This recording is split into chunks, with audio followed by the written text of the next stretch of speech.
Just gonna pop on and show you all some of the earliest stuff that I do in gentling them. This is Leo. I think his tag's 7518, 4-year-old gelding Mustang, and Nevada Wild Horse Range. I think that's where he's from. I'd have to look at his papers to be sure. Anyways, some of the earliest stuff that I do when I'm gentling them, once I can get a halter on him, is teach him to give to pressure. So he gives really well. He's still nervous about being touched really anywhere besides his face. So I like to give them some sort of reason to want to stick with me and work with me on stuff. And for Mustangs, a lot of times it's more than release of pressure, because they've never been given human type pressure before coming into the domestic life.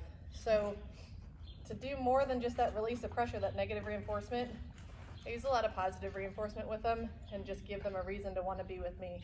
And then once they kind of get hooked on that positive reinforcement, then you can start adding in some more negative reinforcement and they'll start giving to that too. But you've got to give them an initial reason to want to trust you. So anyway, yeah, once he's reminded about cookie time and that cookies are his alfalfa cubes and that the alfalfa cubes are with me and that things can be good, then I can start kind of upping the ante with stuff that we do.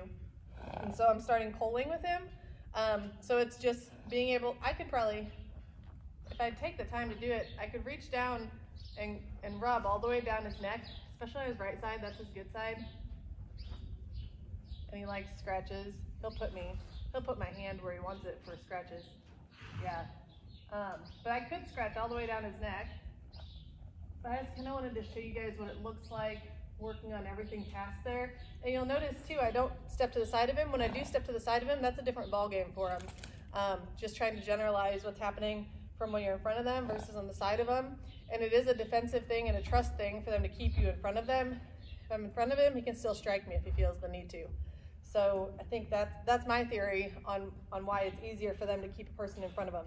So when I get to polling, it's reaching up and being able to touch and get back farther and just get him used to some sensation back at his withers, down his side, stuff like that. And he's real stoic right now. Like, he's not accepting it, so I'm gonna keep it here till he shows me some type of relaxation. He's looking for his alfalfa cube. Some type of relaxation, so lowering his head some, blinking his eyes some, see him put me back in front of him more. I'm directly in front, so if he needs to, he can strike if he feels the need.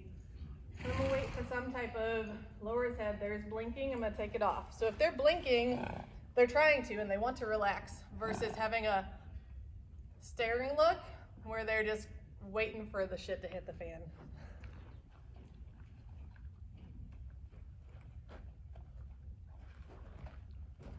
So that's just where I start him. And he snorts. He's still snorting at the pole and the idea of it. But now that there was a release of pressure, he was given that reinforcement, that alfalfa cube, he's a little more accepting when the pole comes up to touch him.